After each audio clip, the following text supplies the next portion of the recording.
Hello everyone, तर मग आज बघणार आहे आपण नवीन भन्नाट मेथी बटाटा पराठ्याची रेसिपी।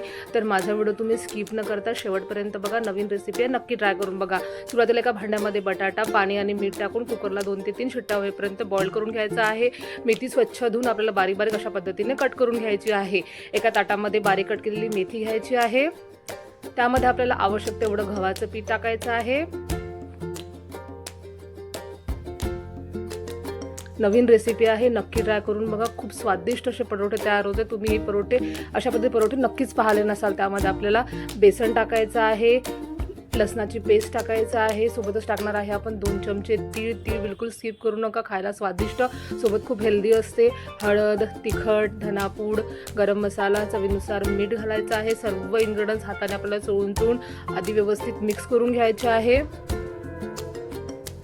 मिक्स झालेले इन्ग्रेडियंट्समध्ये थोडं पाणी टाकून आपल्याला एक मीडियम असा डो बनवून घ्यायचा आहे। अगदी पातळही नाही, अगदी घट्टही नाही, मीडियम असा आपल्याला जसं आपण कणिक मळतो तसं आपल्याला कणिक मळून घ्यायची आहे।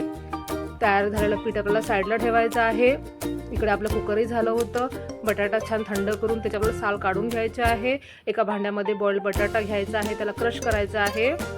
कुचकरलेल्या बटाट्यामध्ये आपल्याला टाकायचं आहे तिखट, धनापूड, गरम मसाला, चवीनुसार मीठ, चाट मसाला, बारीक कटलेला कांदा आणि मस्त फ्रेश कोथिंबीर आणि लसणाची पेस्ट टाकायची आहे। भरभरून कोथिंबीर टाका, चवीला खूप छान लागते।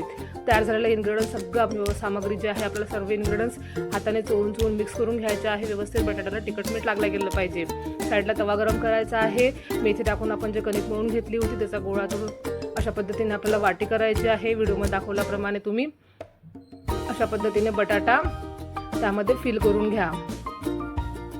बघा, जसं आपण बटाटा परोठा कसा करतो तशा पद्धतीने आपल्याला एक गोळा तयार करून घ्यायचा आहे। पोपटावर पीठ लावून जाडसर परोठा आपल्याला लाटून घ्यायचा आहे। हा परोठा पातळ नसतो, थोडासा जाडा असतो। खमंग अशी रेसिपी होते। 100% गॅरंटी आहे, तुम्ही अशा पद्धतीचा परोठा पाहिला नसेल आणि खाल्ला नसेल, हा नक्की ट्राय करून बघा। खूप स्वादिष्ट लागते आणि हेल्दी पण आहे। 1 ते 2 परोठ्यामध्ये आपलं पोट व्यवस्थित भरते। तेल किंवा तूप लावून आलटून पालटून हा परोठा आपल्याला खमंग असा भाजून घ्यायचा आहे। बघा, कलर किती सुरेख आलेला आहे। खूप स्वादिष्ट असा होतो मेथी परोठा आणि बटाटा परोठ्याचं कॉम्बिनेशन आहे।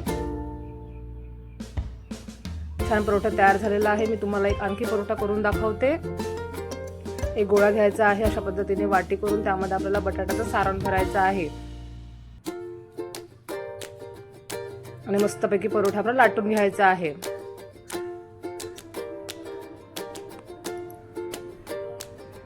तयार झालेला परोठा तव्यावर आलटून पालटून व्यवस्थित शेकून घ्यायचा आहे। तेल किंवा तूप किंवा बटर लावून तुम्ही शेकून घेऊ शकता। अशा पद्धतीने माझे बाकीचे सर्व परोठे तयार केले होते। आता या परोठ्याबरोबर खायला आपल्याला आपण एक चटणी करणार आहे, झणझणीत अशी, किंवा तुम्ही हे परोठा चहा बरोबर किंवा दह्याबरोबरही खाऊ शकता। खूप स्वादिष्ट लागते। बघा, मस्तपैकी आपले परोठे तयार झालेले आहे। आता वळूया आपण चटणीच्या रेसिपीकडे। त्यासाठी घेतलेले आहे भरपूर अशा हिरव्या मिरच्या आणि लसूण। एका पॅनमध्ये तेल गरम करायचं आहे, त्यामध्ये आपल्याला हिरव्या मिरच्या तोडून टाकायच्या आहे। जर सगळी मिरची टाकली तर तेलामध्ये मिरची फुटू शकते, अंगावर उडू शकते, त्यामुळे केअरफुली आपल्याला मिरच्या तोडून टाकायच्या आहे। कंटिन्युअसली त्याला हलवत आपल्याला मिरची भाजून घ्यायची आहे। अर्धी भाजल्या गेली, नरम झाली की त्यामध्ये आपल्याला टाकायचं आहे लसूण। लसूणला पण आपल्याला खमंग असं शिजवून घ्यायचं आहे। त्यामध्ये टाकणार आहे आपण थोडेसे शेंगदाणे। आता हे 3 इन्ग्रेडियंट छानपैकी शिजवून घ्यायचे आहे। तुम्हाला व्हिडिओमध्ये दिसेलच मिरचीवरून की आपले 3 इन्ग्रेडियंट छानपैकी शिजलेले आहेत। त्यामध्ये अर्धा चमचा धने टाकायचा आहे, सोबत आपण थोडंसं जिरं टाकणार आहे। हे सर्व इन्ग्रेडियंट्स व्यवस्थित शिजल्या गेले की आपण थंड करायचं आहे, मिक्सरच्या भांड्यामध्ये टाकायचं आहे आणि जाडसर असा आपला ठेचा तयार करून घ्यायचा आहे। एका पॅनमध्ये आपल्याला तेल गरम करायचं आहे, त्यामध्ये आपल्याला जिरं टाकायचं आहे, तयार झालेला ठेचा टाकायचा आहे। तेलामध्ये ठेचा व्यवस्थित शिजवून घ्यायचा आहे, एकदम खमंग असं। आता त्यामध्ये चवीनुसार मीठ घालायचं आहे। व्यवस्थित मिक्स करून त्यामध्ये आपण पाणी टाकणार आहे। पाणी टाकल्यानंतर हा ठेचा जो आहे आपल्याला तेल सुटोपर्यंत छान शिजवून घ्यायचा आहे। एकदा तुम्ही या पद्धतीचा ठेचा नक्की ट्राय करून बघा, खूप स्वादिष्ट ठेचा तयार होतो।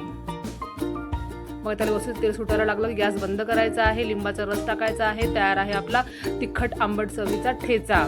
गरमागरम परोठा आपल्याला ठेच्याबरोबर किंवा दह्याबरोबर किंवा तुम्ही चहाबरोबरही खाऊ शकता। मस्त सर्व करायचा आहे आणि आस्वाद घ्यायचा आहे। तुम्हाला माझी आजची रेसिपी नक्कीच आवडली असेल तर व्हिडिओ लाईक करा, शेअर करा, कमेंट करा। भेटू नेक्स्ट व्हिडिओमध्ये। Bye bye, take care.